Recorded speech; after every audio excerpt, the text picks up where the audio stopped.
The gate lights flickered against a curtain of dust as the sun dropped behind the ridge, and Airman Cole Bishop tightened his grip on his rifle, certain his eyes were lying to him. Forward Operating Base Ashcombe had held a memorial that morning. A folded flag, a pair of boots, a helmet set upside down in the dirt. For Major Renata Calloway, call sign Widow, 19 days missing and presumed dead over the Sarn Valley. She's not coming back, Colonel Marcus Reyes had said quietly to his staff that afternoon, closing the file himself. Now, at the tree line 400 meters out, a figure staggered into view, limping, filthy, dragging someone, behind her by a length of paracord. Bishop keyed his radio, voice cracking. "Gate, this is post 4. I need eyes on this now." Floodlights swung. The figure kept walking, boots dragging through gravel, one arm wrapped around her ribs, the other never letting go of the cord. As she crossed into the light, someone gasped her name. The bound man behind her lifted his head, bruised, furious, unmistakably Qasim Dahar, the Karani Front's commander, the man 3 governments had failed to catch for 6 years. Major Calloway didn't stop walking until she reached the gate. Then she said, flat and hoarse, "Somebody get Reyes. And somebody get this man a cell. If you've ever needed proof that quiet people carry the loudest storms, stay with this one. Subscribe now, because what happened in those 19 days will change how you see her for the rest of this story." Major Renata Calloway was 39 years old, and almost nobody on base actually knew what she'd done before Ashcombe. On paper, she ran the Joint Personnel Recovery Cell, coordinating combat search and rescue missions, briefing routes, checking weather windows, the unglamorous machinery that got downed pilots home alive. She flew an HH-60W Jolly Green II when she flew at all, and she flew it the way some people breathe, without announcing it, without needing anyone to notice. What the personnel file didn't say, what only 3 men in the building were cleared to know, was that Widow wasn't just a rescue pilot. 14 years earlier, she'd spent 3 tours attached to a Joint Special Operations Task Force, running recoveries in places that never made it onto a map. She'd been shot down once before in a different war in a different mountain range and had walked out on her own after 6 days. She never talked about it. She didn't need to. The quiet in her was the loudest thing about her, if you knew how to listen. Lieutenant Dana Ibarra didn't know how to listen yet. 26, sharp, freshly assigned to the recovery cell, Ibarra trusted the satellite feed over instinct every time, and she'd said so more than once in briefings, not unkindly, just certain that data didn't lie. Calloway never argued. She just kept a paper map folded in her flight suit pocket, because paper didn't lose signal, and because some ridgelines hid things no satellite could see. That morning, 3 weeks before the gate, word came in that an F-16 pilot named Captain Eli Vance had gone down in the Sarn Valley, deep in Karani Front territory. Calloway was already reaching for her helmet before the room finished talking. The operations tent went quiet the way rooms do when everyone realizes the stakes just changed. Vance's beacon was pinging from a ravine 11 kilometers past the last known Karani checkpoint, in terrain that hadn't been overflown in weeks. Colonel Reyes stood at the map table, jaw tight. "Weather's closing from the west in 6 hours. If we're going, we go now or we wait 2 days." 2 days, he's dead, Calloway said. Not sharp, just true. Ibarra leaned over the satellite overlay, tracing a route with her finger. "This corridor here reads clear on thermal.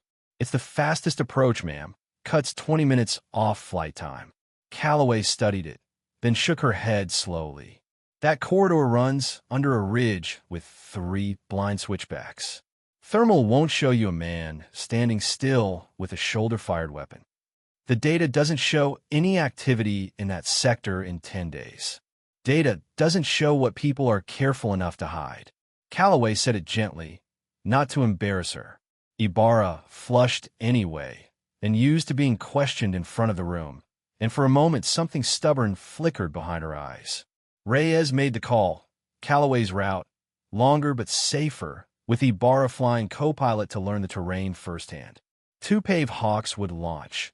Calloway's aircraft, call sign Widow 1, and a second crew running overwatch, call sign Talon 2, flown by Captain Marcus Odia, a broad-shouldered pilot who'd flown with Calloway twice before and trusted her without needing to be told why. 30 minutes to wheels up, Reyes said. Bring him home. Calloway was already walking to the flight line. The Jolly Green lifted off Ashcombe's dirt strip at 1742 local, rotor wash flattening the grass along the perimeter fence, and Ibarra felt her stomach drop the way it always did on the climb out, though she'd never admit it.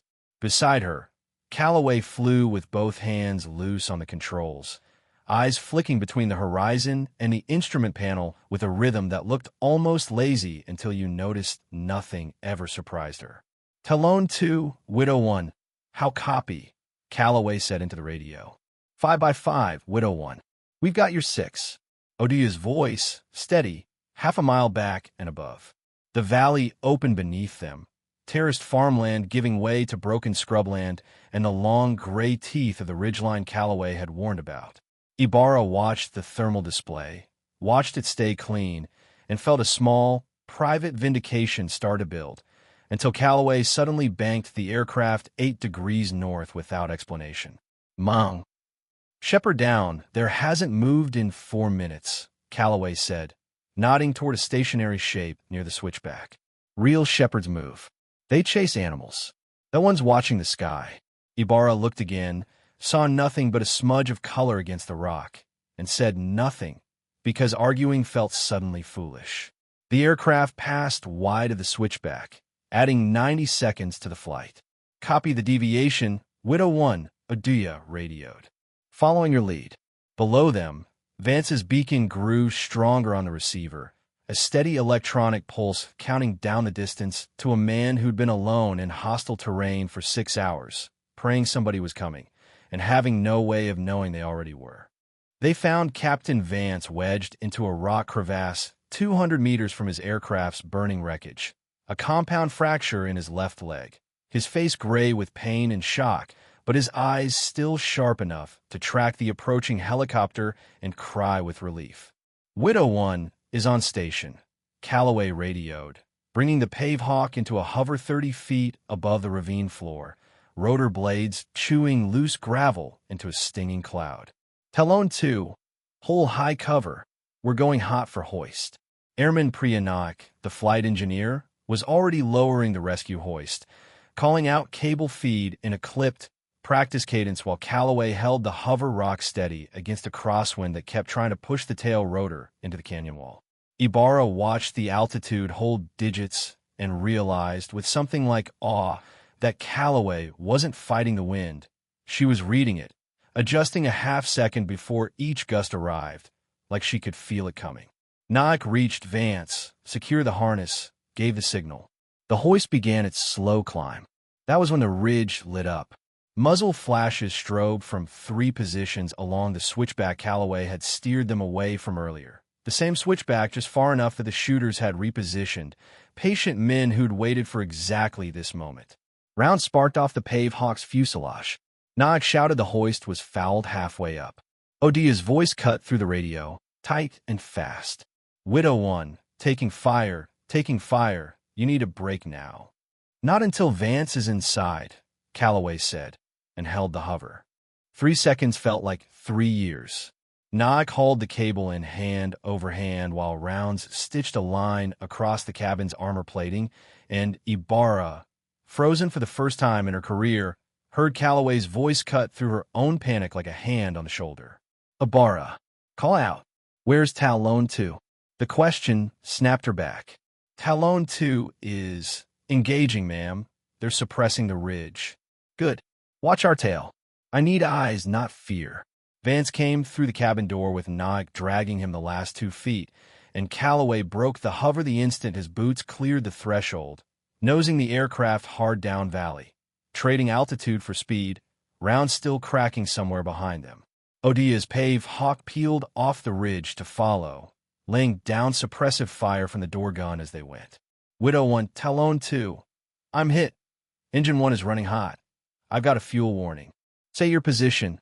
Calloway snapped, banking to look for him. Behind you, descending, I've got it.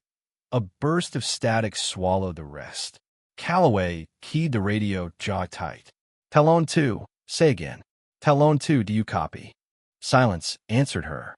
Ibarra's hands went cold on the controls. Below them, smoke rose from a fresh scar on the hillside where Odia's aircraft should have been, and somewhere in that smoke, if he'd made it down at all, a second crew was now stranded in the same valley Calloway had just fought to escape. We're going back, Calloway said. Ibarra didn't argue this time. She just nodded. They found a wreckage first. Talon 2 nose down in a dry creek bed. One rotor blade snapped and buried in the mud, smoke curling from the engine housing. No fire, which meant survivors were possible. Calloway brought Widow 1 into a hover over the clearest patch of ground she could find, 40 meters uphill from the crash, close enough to help, far enough that a secondary explosion wouldn't take them both. Knock, Ibarra, with me. Vance, stay secured. You're no good to anyone on that leg. Calloway was already unbuckling before the skids touched dirt. They found Odia first, conscious, bleeding from a scalp wound, cradling his crew chief's arm where it had snapped in the impact. Two more crew members were pulling themselves free of the wreckage, dazed but alive. Calloway moved through the scene with a calm that steadied everyone around her, checking pulses, directing Nog to splint the crew chief's arm, keeping one eye constantly on the ridgeline. That was when the ambush found them.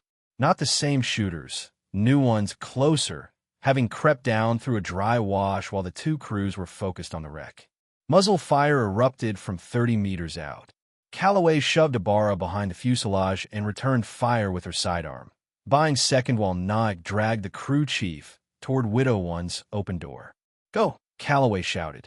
Get them aboard, get airborne, I'll cover. Ma'am, no. That's an order, Lieutenant. Go.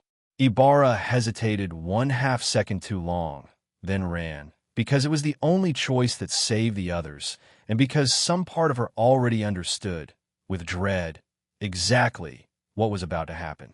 Widow 1 lifted off with 6 souls aboard and 1 seat empty, and Ibarra flew at herself for the first time in her career with tears freezing halfway down her face in the rotor wash, because Calloway had ordered her to fly, and there had been no time to argue, no time to look back, no time to do anything but obey and grieve at the same time.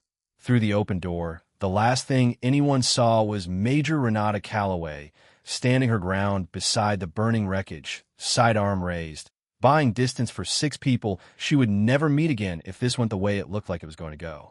Radio calls went out immediately. Ashcombe scrambled a quick reaction force, requested air support, flagged the coordinates as a priority extraction.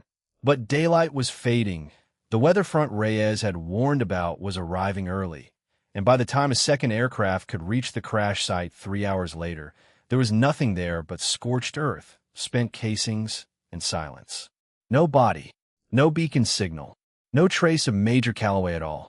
Colonel Reyes stood at that same coordinate the next morning, staring at the empty ground, and made the only call the evidence seemed to allow. Missing, presumed captured or killed. He didn't say the second word out loud for 3 more days, hoping, the way commanders learn not to hope, that hope wouldn't cost him anything this time.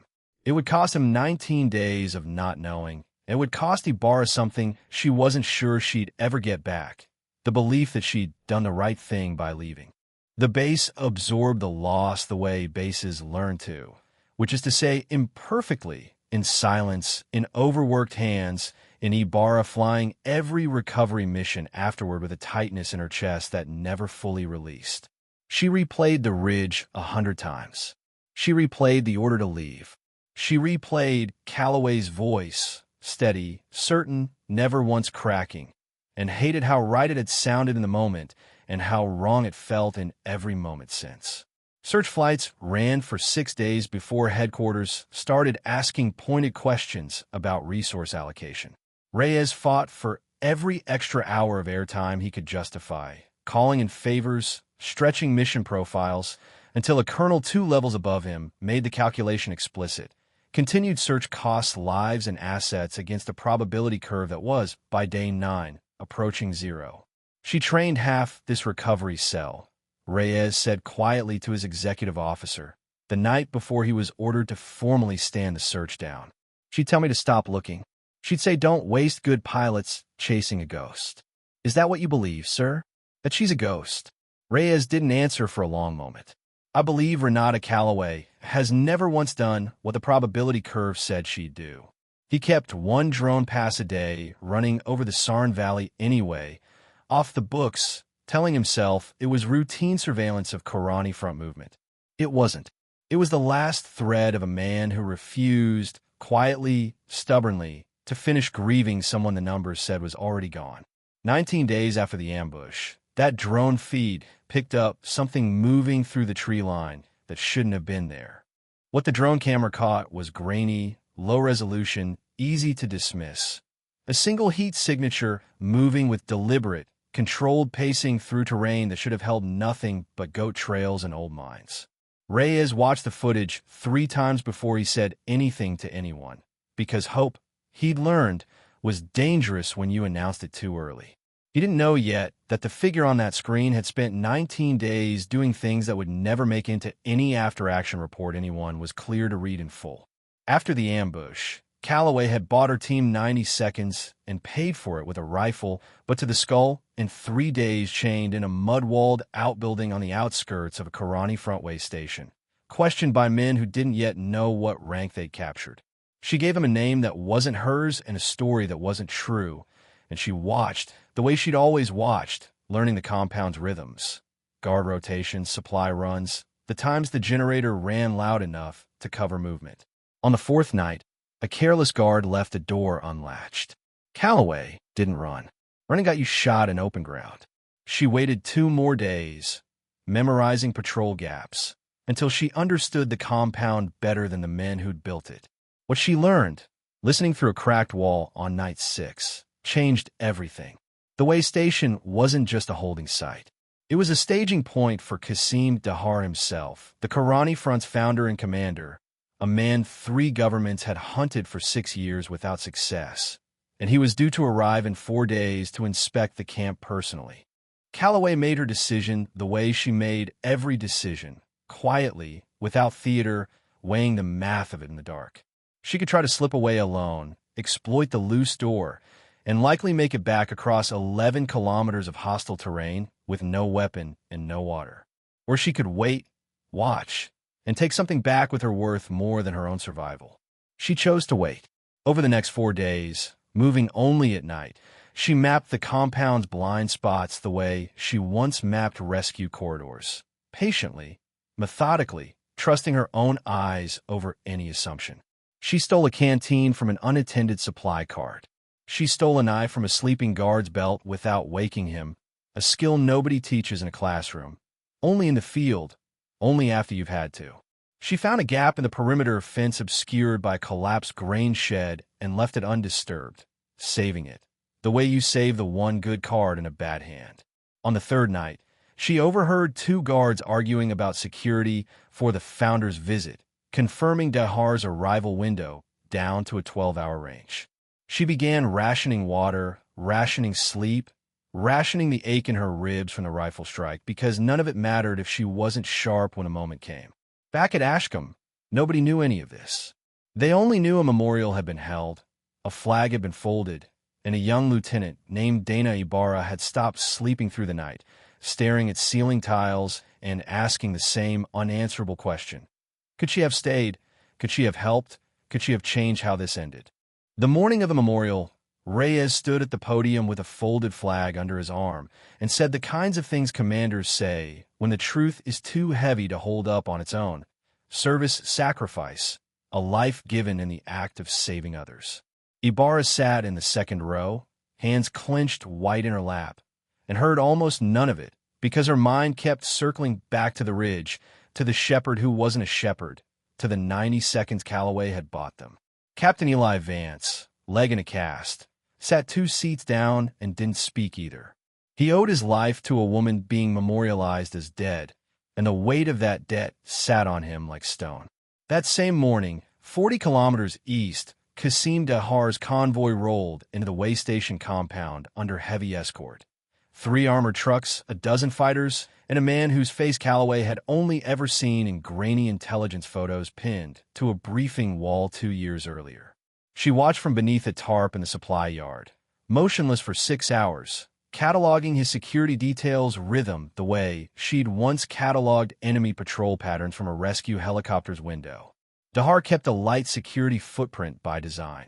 His power came from being unpredictable, moving fast, trusting few. That same instinct, Calloway realized, made him vulnerable in exactly one way. He insisted on inspecting the compound's northern perimeter alone each evening, believing his own presence was deterrent enough. Tonight would be his second night. Tonight, the generator would run loud for scheduled maintenance. Tonight, the loose door and the collapsed grain shed would finally matter. At Ashcombe, Reyes reviewed the drone footage a fourth time with his intelligence officer, both men leaning close to a screen that told them almost nothing and everything at once. A single heat signature, moving with purpose, holding position near a known Karani way station for 6 hours without triggering any patrol response, as if it belonged there. That's not a straggler, the intelligence officer said slowly. That's someone watching. Reyes said nothing, because saying it out loud felt like tempting fate, but he authorized a second drone pass anyway, off the same unofficial budget line he'd been quietly bending for weeks. He didn't tell Ibarra. He didn't tell anyone. Some hopes you protect by keeping them small. That evening, as scheduled generator maintenance rattled through the compound, Qasim Dahar walked his northern perimeter alone, exactly as he had the night before, rifle slung, confidence intact, 3 years of successful evasion having taught him that caution was for lesser men.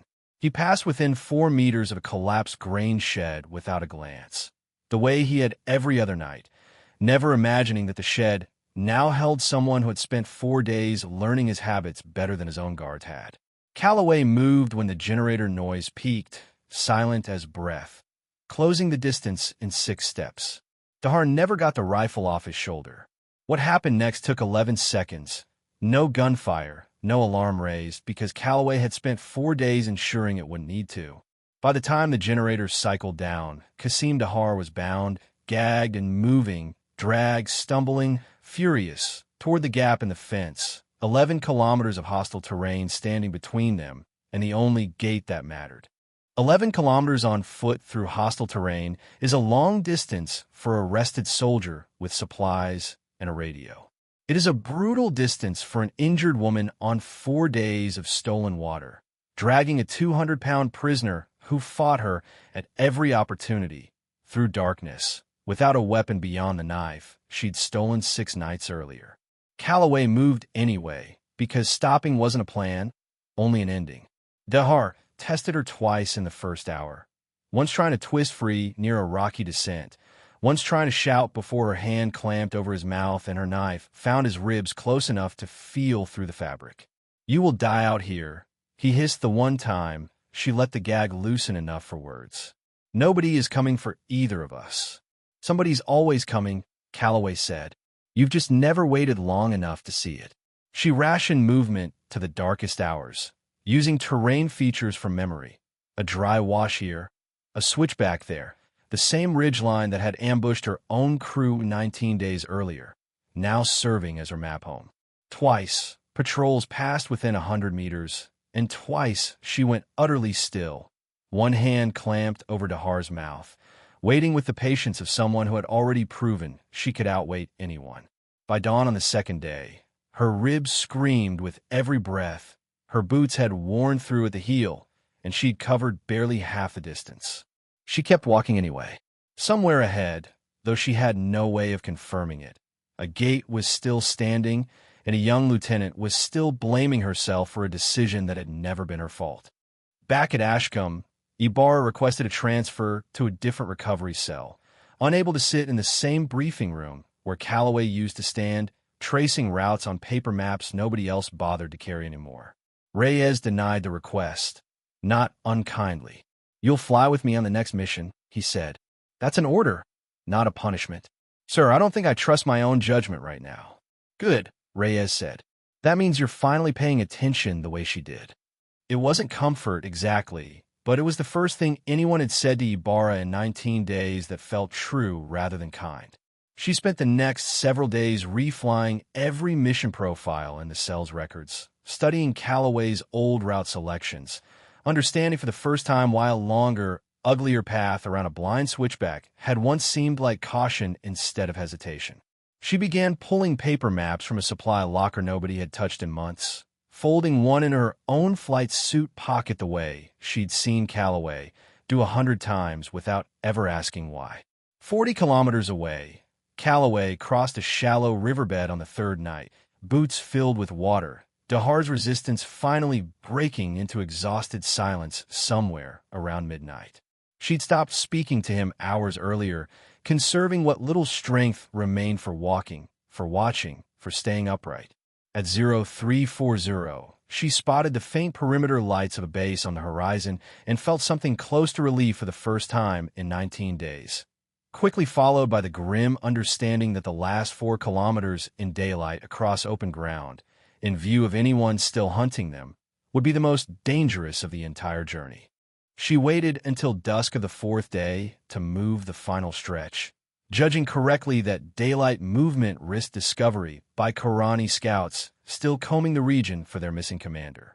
The last 4 kilometers took 6 hours, most of it crawling, dragging Dahar behind her through low scrub that tore new cuts in already ruined hands.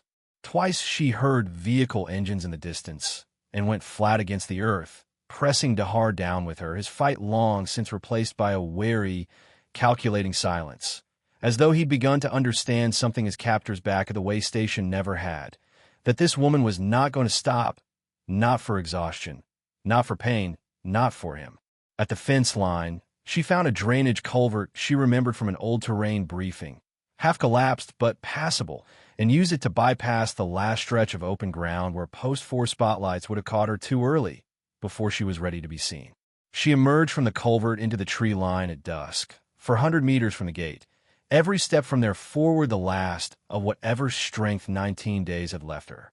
Airman Cole Bishop, on watch at Post 4, was the first to see movement in the fading light. He would later say he almost didn't call it in, certain his eyes were playing tricks after too many quiet nights. But something about the shape moving through the dust, deliberate, unhurried despite an obvious limp, made him key his radio anyway.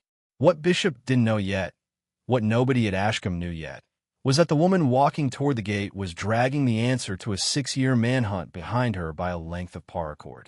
The moment Calloway crossed into the floodlights, the base seemed to hold its breath collectively, one heartbeat suspended between disbelief and recognition. Someone dropped a radio. Someone else simply stood, mouth open, saying her name like a question. Colonel Reyes came out of the operations building at a dead run, still in the middle of a sentence he never finished, and stopped 4 feet from her, staring at a face he'd stood in front of a folded flag for 19 days earlier.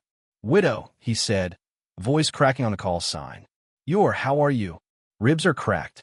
I need water, and I need this man secured before he says one more word to anyone."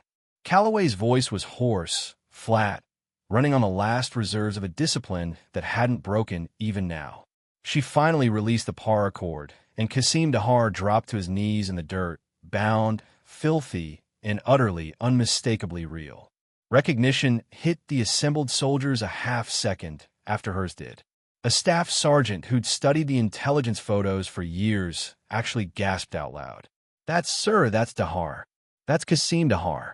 Reyes stared at the kneeling man, then at Calloway, and for a moment the only sound was the generator hum and someone, somewhere, beginning to laugh in stunned disbelief. Ibarra pushed through the gathering crowd, stopped 6 feet away, and simply stared, tears cutting clean lines through 19 days of dust and guilt on her face. Calloway looked at her, really looked the way she used to in briefings, and said the only thing that mattered. "You got everyone else home. That's the job. You did the job." Word moved through Ashcombe faster than any official channel could contain it. A woman presumed dead had walked through the gate dragging the most wanted man in the region, and within minutes the base had gone from mourning to something closer to disbelief, then something closer to reverence. Medics arrived to find Calloway had already directed Nike toward the crew chief's old splint kit for her own ribs before allowing anyone to touch her, still running triage on herself, as if command hadn't ended just because the mission had. Kasim Dahar knelt in the dirt, silent now, watching the chaos he caused simply by existing, and said nothing when a young intelligence officer, hands shaking, confirmed his identity against 6 years of file photos. Reyes pulled Calloway aside as medics worked, keeping his voice low. You had a way out at that grain shed. You could have left him and come home 4 days sooner. I know, Calloway said. Why didn't you? She thought about it honestly before answering, the way she always did. Because Vance is alive. Oduya's crew is alive. 6 people I flew with are alive because somebody didn't quit on that ridge. Man like Dahar doesn't quit either. Figured it was time somebody outlasted him instead.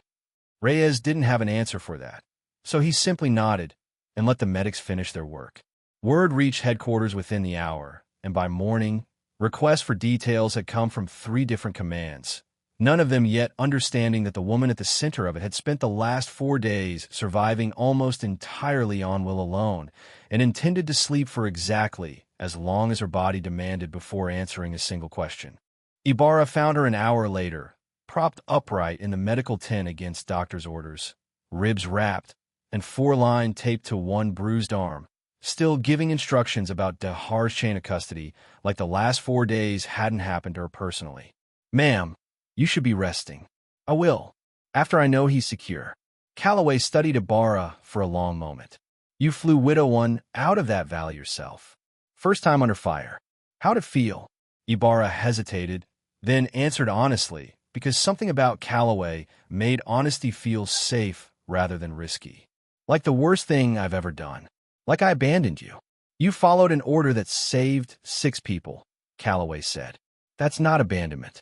That's the job working the way it's supposed to. You didn't get the same order. You gave it. Somebody has to give it, Calloway said, quieter now, exhaustion finally cracking through. That's the part nobody tells you about command. Sometimes the bravest thing you do is stay, and sometimes it's the person who leaves who has to live with the harder version of that day. You did the hard version. I just did the loud one. Ibarra sat with that for a long moment, feeling something loosen in her chest for the first time in 19 days. The corridor. The switchback. You saw a shepherd who wasn't moving. I did. I want to see it like that. Someday. Calloway allowed the faintest trace of a smile, the first anyone had seen from her since the gate. Then start carrying a paper map. Data's useful. It just isn't the whole picture. Never has been. By the following morning, Ashcombe had shifted from morning to a quiet, disciplined kind of momentum, the base humming with the specific energy that follows impossible news once the disbelief burns off. Intelligence teams worked through the night processing what Dahar's capture meant. 6 years of fractured negotiations, 3 failed operations by other units, ended not by an airstrike or a raid, but by a rescue pilot who refused to leave a valley empty-handed. Reyes convened a small briefing at 0600, Calloway present against every medical recommendation, seated with her ribs wrapped and a cup of coffee she hadn't touched. Headquarters wants a full debrief within 72 hours, Reyes said. They also want to know how you moved 11 kilometers with a bound prisoner without triggering a single patrol response in 4 days. Because I stopped thinking like someone running, Calloway said. I started thinking like someone who'd already decided how this ends. Vance, still on crutches, stood quietly near the tent flap, and when the briefing paused, he stepped forward and said what he'd been holding since the gate. You came back for me first. Then you went back a second time for Oduya's crew. Then you did this. I don't know how to thank someone for that 3 times in 1 week. You don't, Calloway said simply. You just keep flying. That's the only thanks that means anything to me. Oduya, arm in a sling, added quietly from the corner, Talontu's crew chief wants to name her kid after you. Fair warning. For the first time since the gate, Calloway actually laughed, short, rough, but real, and the room exhaled with her. The formal debrief stretched across 2 full days, intelligence officers extracting every detail Calloway could offer about the way station's layout, Dahar's security patterns, and the internal fractures within the Karani front that his capture had already begun to expose. She gave everything methodically, without embellishment, the same way she'd once briefed rescue routes. Facts first, feelings never volunteered. Ibarra sat in on every session, not required to, but present anyway, filling a legal pad with notes that had nothing to do with her official duties and everything to do with learning a way of seeing the world she'd dismissed 3 weeks earlier as old-fashioned instinct. Kasim Dahar, held in a secure facility awaiting transfer, requested to speak with Calloway once before departure. Reyes authorized it, standing guard himself just outside the door. "You could have left me at that fence," Dahar said, watching her with something between contempt and reluctant curiosity. "Your own people declared you dead. Nobody would have blamed you for disappearing instead." "I know," Calloway said. "Then why?" She considered the question the way she considered everything. Honestly, without performance. "Because men like you count on people like me quitting. 6 years of evasion taught you that patience wins. I wanted you to learn it doesn't win against everyone." Dahar had no answer for that, and Calloway didn't wait for one. She stood, nodded once to the guard, and walked out without looking back, leaving him with nothing but the silence he'd spent 6 years making other people sit in. Outside, Ibarra was waiting with 2 cups of coffee, one of which she actually drank this time. News of Dahar's capture reached beyond Ashcombe within the week, regional partners requesting briefings, headquarters fielding questions from commands that had spent years failing to accomplish what one presumed dead rescue pilot had managed in 4 days on foot with a stolen knife and a stubborn refusal to quit. Calloway deflected nearly all of it, insisting the credit belonged equally to Vance's survival instincts, Odia's crew's discipline under fire, and Ibarra's split-second decision to fly 6 people to safety when ordered to. "It wasn't one person," she told a visiting colonel who tried to frame it otherwise during a follow-up interview. "It was a chain. I was just the last link that happened to hold." Reyes watched these deflections with quiet respect, recognizing in them the same instinct that had made her walk 11 kilometers rather than abandon a mission halfway finished, an unwillingness to let the story become bigger than the people who'd lived it. Ibarra, meanwhile, requested reassignment back in a full flight rotation, this time without hesitation, and Reyes approved it within the hour. Her first mission back paired her once again with Calloway, still recovering, still cleared only for advisory flights, sitting beside Ibarra in the cockpit with a paper map folded in her own lap for the first time. "Corridors clear on thermal," Ibarra said, studying the overlay, then glancing sideways with something like a small, private smile. "But I want to check the ridge with my own eyes first anyway." Calloway said nothing, just nodded once, the quiet approval of someone who'd spent 19 days proving a lesson she'd never needed to say out loud twice. 3 weeks after the gate, Ashcombe held a second ceremony. Not a memorial this time, but a reinstatement, Calloway standing at attention in a dress uniform that hung slightly loose from 4 days of near starvation, still visible in her frame. Receiving a commendation, she accepted the way she accepted most things, briefly, without theater, eager to get back to work. Vance, off his crutches now, stood in the front row this time instead of the second. Odia's arm had healed enough to salute properly. The crew chief, whose arm Calloway had helped splint in a burning creek bed, stood beside a wife holding a newborn daughter, and the joke about naming her after Widow turned out, to everyone's quiet delight, not to have been a joke at all. Reyes spoke briefly, keeping his remarks short, aware that Calloway would rather be anywhere else than the center of spotlight. 19 days ago, I told this base she wasn't coming back, he said. I want it on record that I was wrong, and I have never been happier to be wrong about anything in my career. Afterward, in the quieter aftermath of handshakes and coffee, Ibarra found Calloway near the flight line, checking a maintenance log on Widow 1 as though the ceremony had already ended for her the moment the formal part concluded. You're not big on the attention, Ibarra said. Attention doesn't get anybody home, Calloway said. Good instincts do. Good crews do.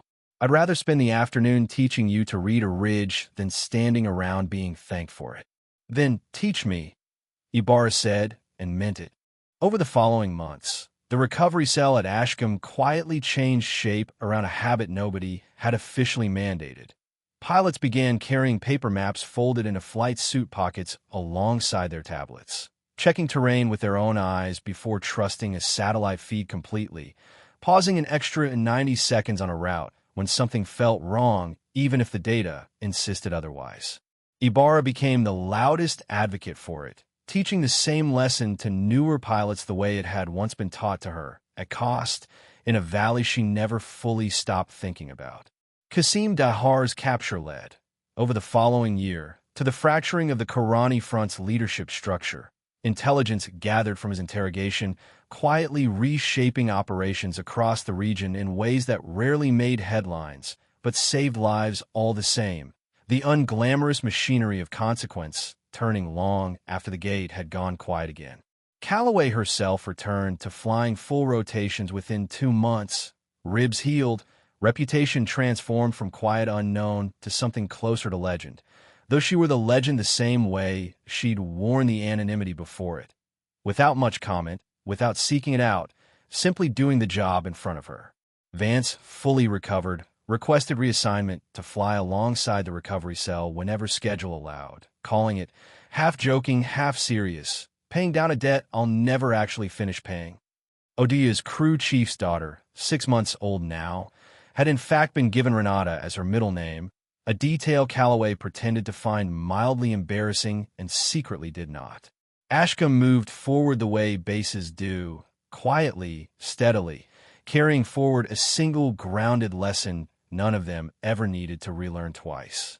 On the anniversary of the ambush, Major Renata Calloway stood at the same gate where she'd once walked in from the tree line, dragging a length of paracord and the answer to a 6-year manhunt behind her. The floodlights were the same. The dust still rose the same way in the evening wind.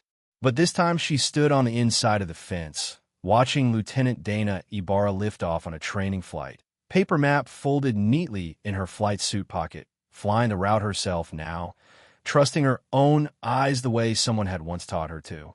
Calloway didn't need applause for what those 19 days had cost her, and she never asked for it. What she wanted, if she wanted anything at all, was simpler, that the people flying after her would carry the lesson forward without needing to survive the same valley to learn it. She's not coming back, they'd said, certain, grieving wrong. And she had come back, not because the odds allowed it, but because she'd refused to let the odds be the only voice in the room. That, more than the capture, more than the commendation, was the part worth remembering.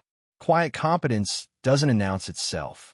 It just keeps walking long after everyone else has stopped believing it will.